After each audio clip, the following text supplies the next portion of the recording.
আর্থিক অনটনের কারণের জন্য আমি আর লেখা করতে পারি না, কিন্তু আমার খুব আশা ছিল যে আমি বিএ পাস করব।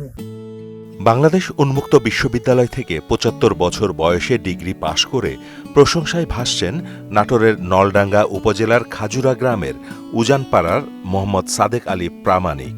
তিনি ২.৭৫ সিজিপিএ পেয়ে পাশ করেছেন। বিষয়টি সামাজিক যোগাযোগ মাধ্যমেও ভাইরাল হয়েছে। সেই খুশিতে এখন স্বেচ্ছায় স্থানীয়দের উদ্যোগে গ্রাম জুড়ে চলছে মিষ্টি বিতরণ।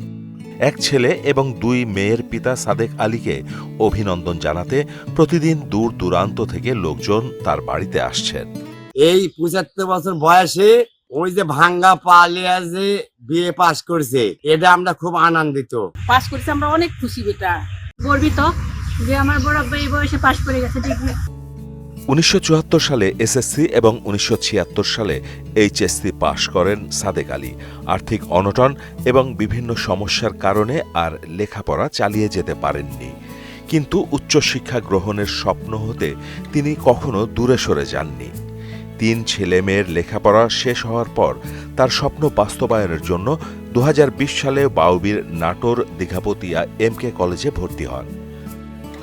২০২৪ সালের ১ জানুয়ারি মোটরসাইকেল দুর্ঘটনায় তার বাম পায়ের ২টি হাড় ভেঙে যায়। সেই ভাঙা পা নিয়ে তিনি ক্র্যাচে ভর দিয়ে ৩য় থেকে ৬ষ্ঠ সেমিস্টার পরীক্ষায় অংশগ্রহণ করেছেন। সোমবার প্রকাশিত ২০২২ সালের চূড়ান্ত পরীক্ষার ফলাফলে তিনি উত্তীর্ণ হওয়ায় পরিবারের সবাই খুব খুশি। সাদেক আলী প্রামাণিক জানান, তার ইচ্ছে ছিল বিএ পাশ করার।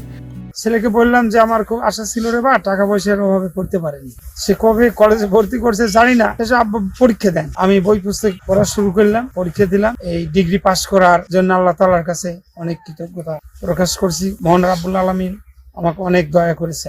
সাদেক আলীর এমন সাফল্যে এলাকাবাসী সহ সবাই গর্বিত।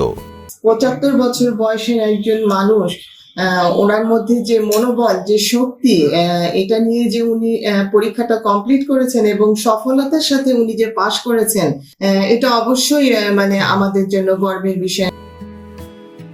মাহমুদ হোসেন, মোহনা ডিজিটাল।